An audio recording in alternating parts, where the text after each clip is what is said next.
Hello again, everyone, and welcome to another edition of the Inside Lowell Daily Pulse, the Tuesday, December 9th edition of the Daily Pulse. I'm your host, Teddy Panos, coming here from the WellPoint Studios here in chilly downtown Lowell. Frigid day, but we got a couple of red hot topics we want to talk about today. It'll be a quick edition of the Daily Pulse, as you kind of might have caught a glimpse from the opening scene, and now you've confirmed from this scene here.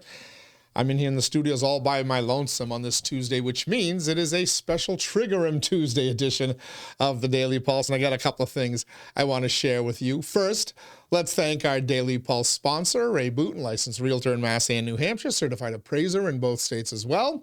If you are looking to buy or sell a home, a business, or a commercial property, Ray Booten is the man to call, and you can find him easily enough online. realestaterayBooten.com. That's realestaterayBooten.com. I also want to thank our friends at WellPoint for hosting us here in the WellPoint Studios. It's the only health plan offering health care benefits exclusively to Massachusetts GIC members. At WellPoint, your whole health is their whole point. Thank you to Ray. Thank you to WellPoint. Some other sponsors I want to thank, but I'll do that in a few minutes. Let's get to it. A couple of quick stories. A follow-up to a discussion we were having yesterday with Marty Laurie here on Monday with Marty. And it's a kind of a little a follow-up, an addendum to a story that is all the rage nationally. And that is, of course, fraud, benefits fraud, Medicaid fraud, all sorts of fraud in the state of Minnesota. And we were chatting with Marty Laurie yesterday. If you watched that podcast, if you didn't, take a gander at it at some point. But we were wondering, well, what does that mean here in Massachusetts? Because Minnesota is a small state, smaller than Massachusetts, certainly smaller than California, New York, and Illinois, and some other states where I would imagine similar examination would unveil, similar fraud. To what level? I don't know, but don't have to look at the big states to do it. Headlines now starting to break in the great state of Maine, our neighboring New England state here. Yeah, you got to cut up a little past New Hampshire to get there, but here's the headline. A whistleblower, Christopher Bernardini, alleges Minnesota-like fraud in the state's Medicaid program. That, of course, would be the state of Maine. Shocking. I know, right? We thought the fraud was contained to just one state, right? I mean, bad people. Some people did some things in Minnesota. No biggie, right? Not going to happen anywhere else. We've got foolproof systems in place. Alas, apparently we don't in Maine either, at least according to this whistleblower coming forward, similar to the whistleblowers in Minnesota. But I want to read some of the excerpts from the story, which you may have missed it on mainstream media. They're certainly not talking about it on BS Now or MS Now or whatever they're calling MSNBC or MSDNC these days. I don't know, same, different name, but same BS. Probably not going to report it on many of your other mainstream channels, but News Nation and an entity called the Maine Wire have been reporting on this one for a while up in Maine. I'm going to leave that photo up there while I read you the headlines. While I read you the story, I should say, or parts of it.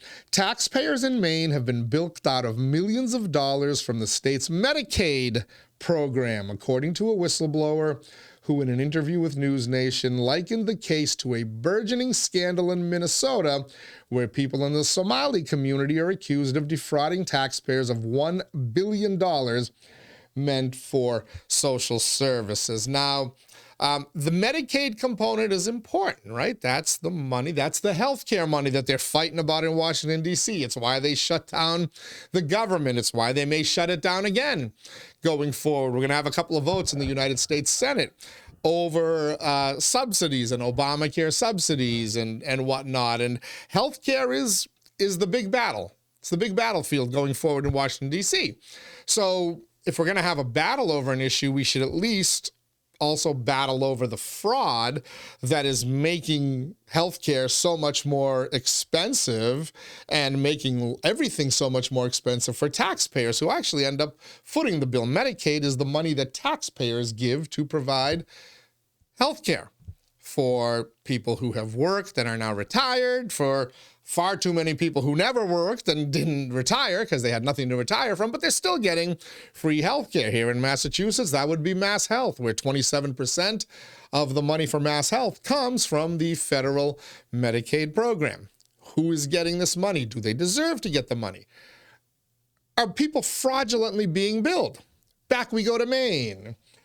Christopher Bernardini, the whistleblower, describes himself as a former billing guru of Gateway Community Services, a health services contractor that he says defrauded Maine's Medicaid program. He worked for Gateway from May of 2018 until April of 2025 as a program coordinator. Here's the allegation. He alleges that Gateway oversaw a system in which false records were filed about client visits. He alleges that an electronic monitoring system designed to track movements was manipulated to make it seem like field staff were visiting low-income and disabled clients, when in reality, they did not come within miles of the clients' homes. They then charge the taxpayers for these visits, for providing services that were never performed, according to Bernardini. So the pattern is the same, right? What was the story in Minnesota? They're creating all these organizations, some people, these scamsters are creating these organizations and then providing services, and the services are almost always provided to poor, underserved, underprivileged people, underserved communities. Sometimes they're fake autism claims that are made, or they're using people who've really been diagnosed with autism but not delivering these services, yet billing the government for these services. That's what Mr. Bernardini says happened in Maine. Now it's early. We don't know what this investigation will find. Well, we probably do. Tommy, let's be serious. We know what this investigation will find if it is followed through and conducted properly. We saw what happened in Minnesota. People ended up in jail. Some people who did some things ended up in jail. Representative Congresswoman Ilhan Omar even admitted as much. There's people in jail, so no need to look any further into it, unless you don't want to find more fraud. But the question that Marty, Laurie, and I kept asking yesterday, what are they going to find in Massachusetts if similar whistleblowers come forward? How much fraud exists in Massachusetts' system? Now, we've seen some cases of it, right? Some auditor reports, State Auditor Diana 𝐃𝐚𝐢𝐥𝐲, State Auditor Suzanne Bump, before her, have issued some reports of fraud going on. How large scale is it? How is it contained, confined to the cases that we're aware of? Again, a little bit of common sense, right, folks? If this is happening in Maine, if this is happening in Minnesota, do you think the other state that starts in an M, Massachusetts, isn't doing it? Or any state, for that matter, which just is too lax on some of their control systems and doesn't want anybody to look into things. We'll keep following. We'll keep looking. Mark my words, this will eventually come to Massachusetts as well. A story like this will be reported involving something in Massachusetts. It will be talked about. Governor Healy is doing her best. She's not turning over information to the Trump administration or the Department of Justice that's trying to investigate some of these things. Again, why wouldn't they? You're getting federal money. You have to meet certain federal reporting standards, right? If you get a grant, if you get something, somebody gives you money and expects you to report on something, how that money's being used, where it was spent, yada, yada, yada, who received it, you supply that information if you're getting the money. Massachusetts has been getting the money. Maura Healey doesn't want to supply the information. Why? We know why. right? Because she doesn't want this to be uncovered in Massachusetts as it was in Maine or in Minnesota, and probably in a number of other places as well. Now, you may say, well, what's the big deal? They're going to uncover it everywhere else. Well, yeah, if everybody is doing it, and I don't think it's just resigned to Massachusetts and Maine and everywhere. I think it goes on in a ton of places, probably every place. Aren't we supposed to root it out? Aren't we supposed to eliminate the fraud so that taxpayers aren't getting bilked for services and products that were never provided? Isn't that what it's for? Aren't we always talking about how limited resources are for people who really do need them? Not the scamsters, not the fraudsters, but the people who really need this help, these services. Yeah. This is what should outrage you, because it's not hitting the wealthy. The wealthy don't care, except for the wealthy getting their Obamacare tax credits there, which the people are still fighting for in D.C., because if you make an unlimited amount of money, you can still get a deduction on those Obamacare tax credits that were meant for the poor. But I digress. But this is affecting poorer communities. This is affecting at-risk communities, underserved communities. It's what was done in Minnesota. It's what the whistleblower alleges was done in Maine. Guarantee you it's what's being done here in Massachusetts. Services that are reported to have been provided to people in underserved populations here in Massachusetts, probably not being provided. If they are, there's probably some level of fraud or whatnot. We've seen some cases of it. The auditor's office has uncovered it before, both this auditor, Diana DeZoglio, and others. When you see people, when you see politicians, when you see government agencies, their leadership, whatever, when you see them fighting against transparency and releasing information, it's a pretty good hint that they're not doing what they're supposed to be doing with your money. We digress. We'll keep following this story, but let me first thank my Daily Pulse sponsors, Ray Booten, licensed realtor in Massey and New Hampshire, certified appraiser in both states as well. Find them online, realestaterayBooten.com. Thanks as well to WellPoint at WellPoint. Your whole health is their whole point. Washington Savings Bank, banking that feels like home. Make the switch now to Washington Savings Bank.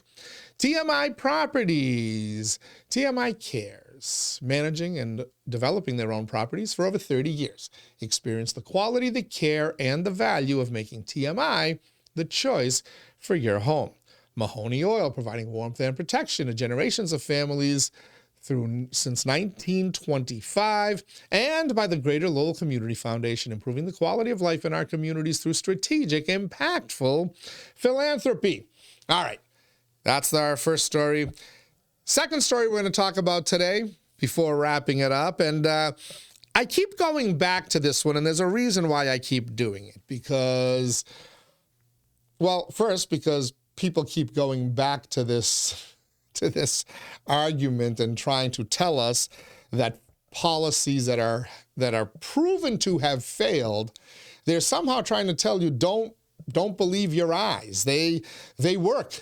And studies, professionals, listen to the medical professionals, listen to the scientists, listen to the social services providers. They will tell you their studies show that this stuff works. Even though when you start to look at the studies, they don't really work. Nor does the other evidence right in front of your very eyes does it work.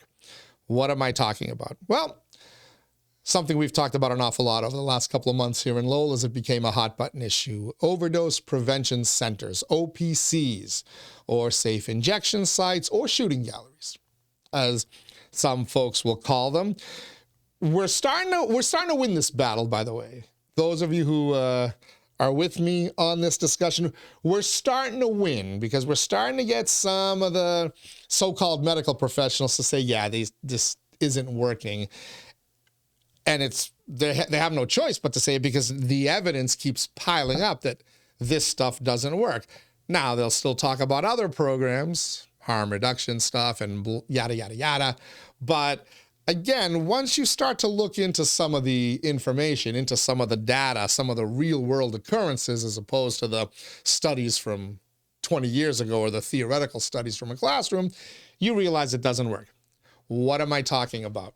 All right, let's do away with our little Maine Medicare fraud headline, and let's pull up this headline from the New York Post.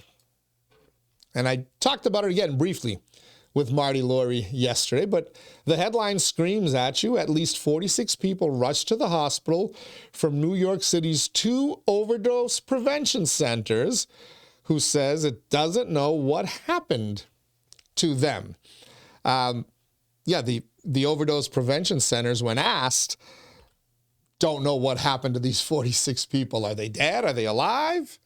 Are they back on the streets? Are they still in the hospitals? They don't know. Because, again, as we're finding out more and more with these programs, who's tracking them? Who's reporting on them? Sure, they'll give you these studies, but keep digging in and you realize, what are they really finding? So back to this headlines.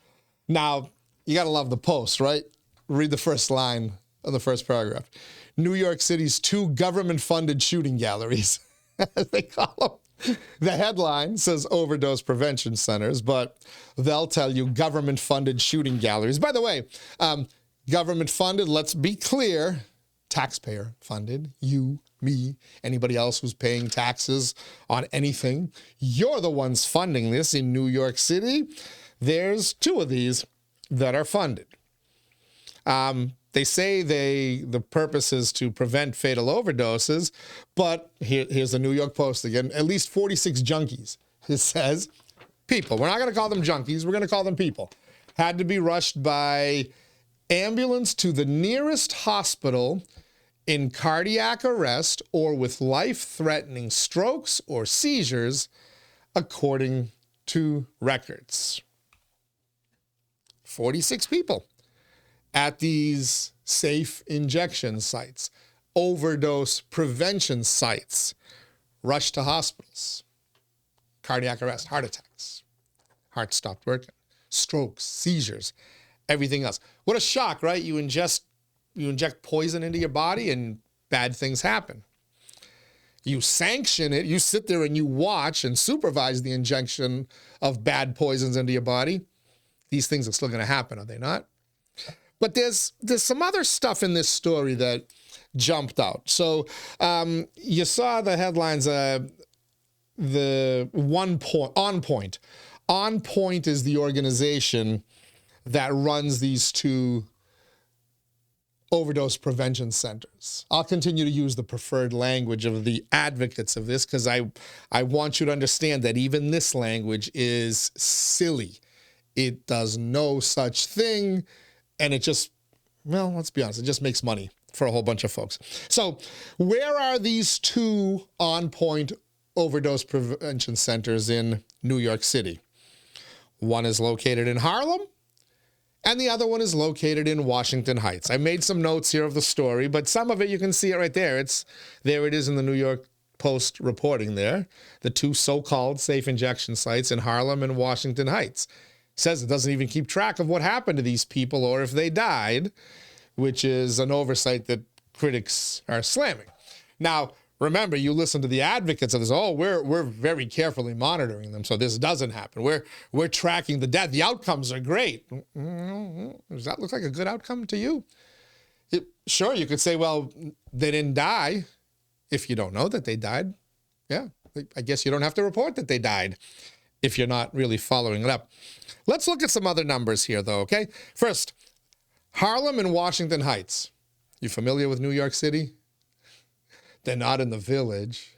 They're not in those $1 million condos that the Hollywood types are living in off Central Park or anywhere else. They're not down on Wall Street. They're in Harlem and in Washington Heights, 2 of the poorer neighborhoods in New York City. Lowell, anywhere else in Massachusetts where these may come, if you live in a poorer neighborhood, where the bleep do you think they're going to put them?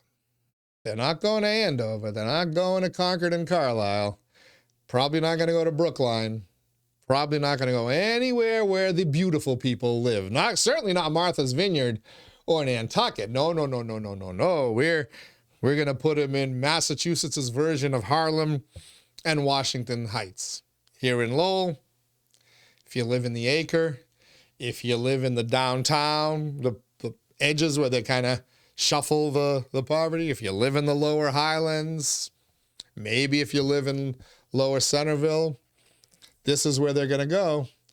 Certainly not going to go on Andover Street, not going to go on Clark or Douglas, not going to go out into the wealthier parts of the Highlands, right? No, they're going to go in the poor neighborhoods. So let's look at some of the numbers, right? So they opened these things in New York City, again, to help people, to prevent overdoses and to prevent deaths and other public health crises. From the story, again, I didn't want to give you all the screenshots here, but I've snipped it. You can find the story yourself. There it is. There's the headline. Enter that into your Google search bar or whatever search bar you use, and you can find this story and you can read it for yourself. All right. Overdoses at these centers, these two centers, were up 7% between their first and second years, according to On Point's annual report. 636 the first year, 683. You almost have 2 overdoses a day in these overdose prevention centers. Again, overdose prevention centers. Almost 2 per day in New York. The number of people visiting the centers jumped 26% from year 1 to year 2. That could explain why you've had more overdoses, because more people are visiting these centers. And you could argue that, well, this is what we want. We want people, rather than shooting up on the street, to come in and safely inject their drugs in these sites. Okay, maybe. If the goal is to curb addiction, to get people into treatment, into recovery, as opposed to just continuing to overdose so that we can watch them and try to save them and supervise it, we're failing. But again, it's early enough that, you'd want to see more years of data. So I got to be fair on this one. I just put that out to show you that from year 1 to year 2, 26% more people got there. The number of overdoses went up 7%. There was also an increase in repeat visitors, with 177 clients coming in to do drugs more than once a day in 2023, up 108% from the 77 in 2022. So in 2022, the first year of this place, of the On Point places, 77 people went in more than once a day. Same people going in there. They're getting their drugs. They're going into this overdose prevention center. They're shooting up. And then we're so effective in getting the message of treatment and sobriety and public services out to them that they're coming back a second time. 77 of them came back more than once a day in 2022. 177 of them came back more than once a day in 2023. So is that now do they count these double ups in the number of people visiting the centers? Because that could explain the more people visiting the centers. Might not necessarily be more people visiting, might just be the same people visiting over and over again. But again, this is not clear in the studies, so let's move on. What are they using in these safe consumption sites? I use that term humorously. The belief is it's heroin, it's opiates, or fentanyl, or whatever this other stuff. That's the assumption that all of us have. It's certainly the assumption that I had as I hear about these ridiculous things. But there was a little hint in Boston when that story came about what a disaster mass and Cass was, and the needle exchange programs that the Herald reported a few weeks ago, which also found that besides distributing needles as part of these harm reduction efforts, they were also distributing crack pipes. That one surprised me. So they're not only are they distributing needles and syringes, they're distributing crack pipes. So whatever your vice of choice is, they're willing to help you in the name of harm reduction. So what was the most used drug? What was the most ingested, injected, or smoked drug in these 2 overdose prevention centers in New York City? I gave you a hint. Crack cocaine was the drug of choice. Crack. Followed by heroin. So more people, at least in the New York, the on point, like the point of a needle. Is that why they named it that, by the way? Anyway, more people went there to use crack than ingest heroin, which I assume gets lumped in with fentanyl and any of the other opiates, right? Crack, interesting. So now we're okaying crack addiction too. By the way, remember from the 80s and 90s what we were told about crack? That was the racist drug, right? That was how people basically destroyed minority communities, particularly African-American communities, through crack. It was used to destroy families and whatnot. Good to see that today we've progressed to the point where they're going into New York City to safely ingest under the watchful supervision of professionals, crack, more so than heroin. But those aren't the only things they're ingesting there. Cocaine and speedballs. A speedball, for those who don't know, and I didn't know, I've heard of them, but I didn't know what it was, but thank you, New York Post, for telling me. A speedball is a dangerous mix of heroin and cocaine. Cocaine doesn't do it for you. Heroin doesn't do it for you. Hell, crack doesn't do it for you. Let's do a speedball. A dangerous mix of heroin and cocaine. But at these safe injection sites, they're like okay with you coming in and doing speedballs. Alarmingly, speedball use at the Washington Heights location, at the Washington Heights location, more than doubled between year 1 and year 2, from 19% to 44%. In other words, the speedball, the dangerous mix, is becoming more trendy. And we're just sitting there watching people do it at these places. In Harlem, the rise was a little bit more modest, from 5% to 7%. Though it does make me wonder, what's the percentage of crack use increase from year 1 to year 2 in Harlem? Here's the part that pisses me off more than any of this, because, you know, all these stats that I gave you up above, the drugs they're using, how often they're using, how many people are overdosing from them, we know all this. If you spent any time looking at the issue, we got a major problem here in the United States of America. We're battling over how to best help people out of it. We got people who are strictly services, recovery services. You have people who go to the other extreme, which is basically enabling people. Hell, what's the next step? We're going to go buy them safe drugs so they can ingest and, might as well, right? And my lefty friends out there is just go all the way. Don't just dip your toes into the enabling waters. Dive headfirst into them. But here's the part that should piss everybody off. In 2024, On Point received more than $15.9 million in taxpayer funds, making up the majority of its $17.4 million revenue, according to its tax filing. Almost $16 million in taxpayer funds. They get about $17.5 million in revenue total. I got a question. Where does the other $1.5 million in revenue come from? Where's that? Donations? Are people donating it?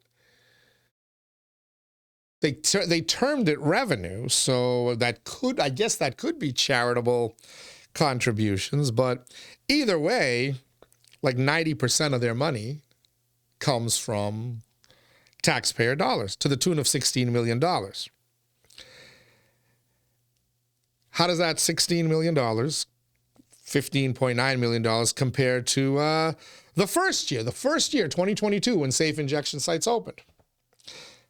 $6.5 million in taxpayer funding. So taxpayer funding for these places has increased by more than 2.5%. Somebody's getting rich off this, right? Where's the money going? Where does the money that On Point is getting from the taxpayers, where is it going? Okay, so there must be some level of rent, right, to operate one of these places. Must be some level of staffing, right? Got to have some professionals on the staff. Probably going to need some cleaning services. May need to replace a broken chair. You obviously needed furniture and stuff like that. But then again, that would be a startup cost in year one, wouldn't it? $6.5 million to $15.9 million by 2024, the third year of it. Who's getting this money? Who's getting this money?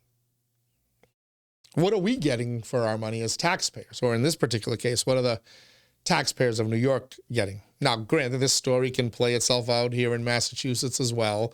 There are people who are delivering harm reduction services and money is exchanging hands. Does that sound like a good value to you? $15.9 million in taxpayer funds to just see the number of people ingesting these drugs shoot up? Pardon the pun.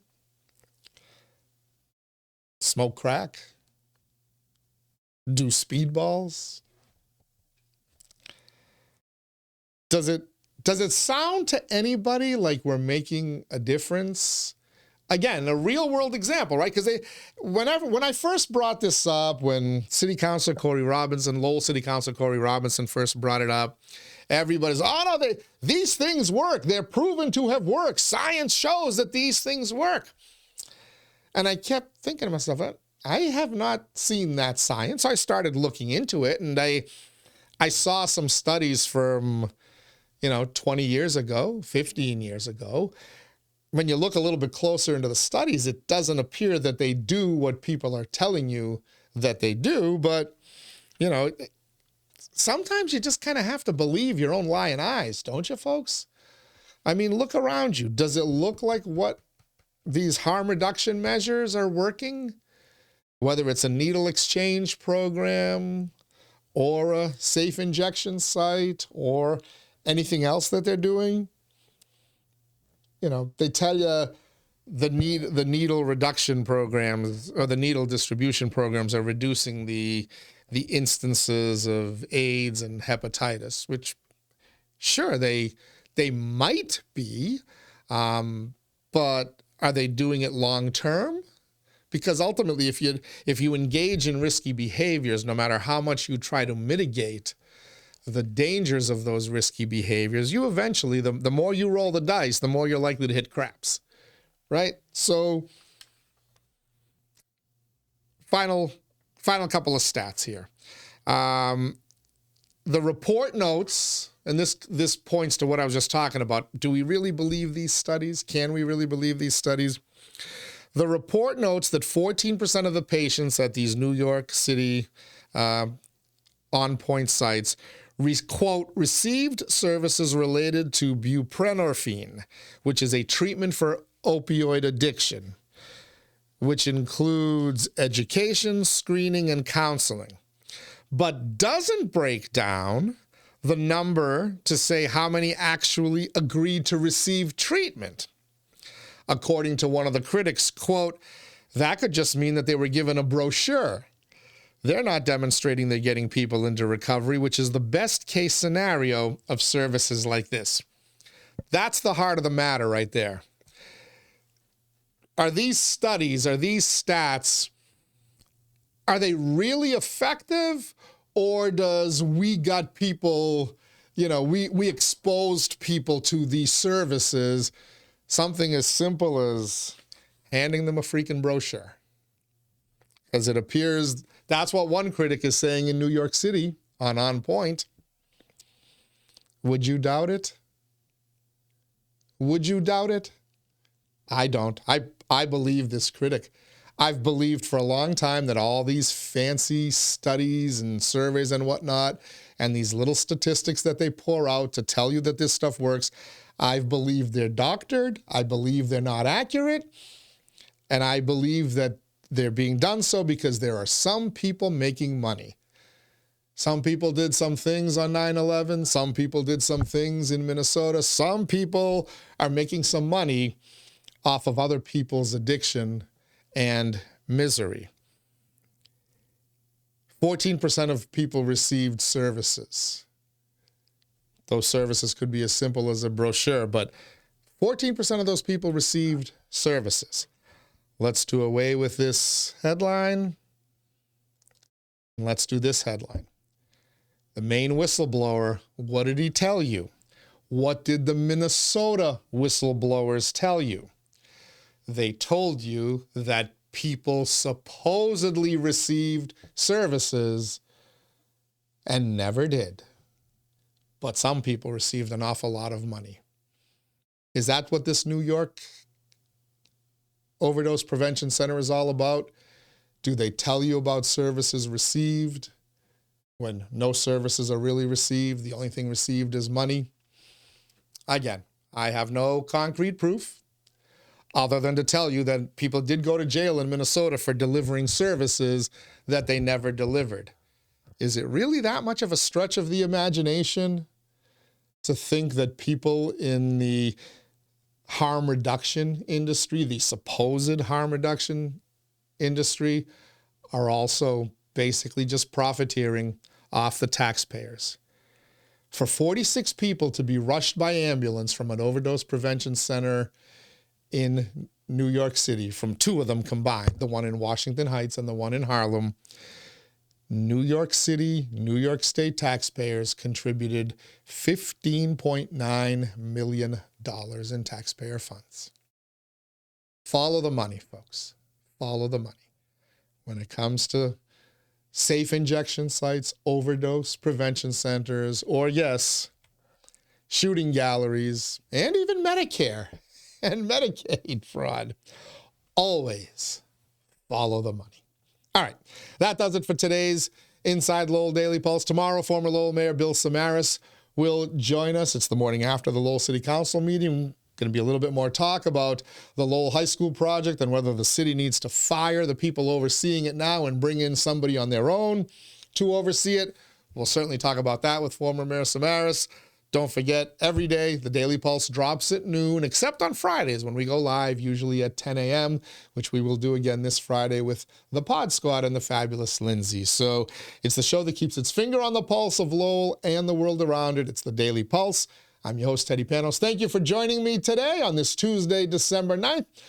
Stay warm, stay safe, stay out of those supposed safe injection sites, and we'll see you on the other side.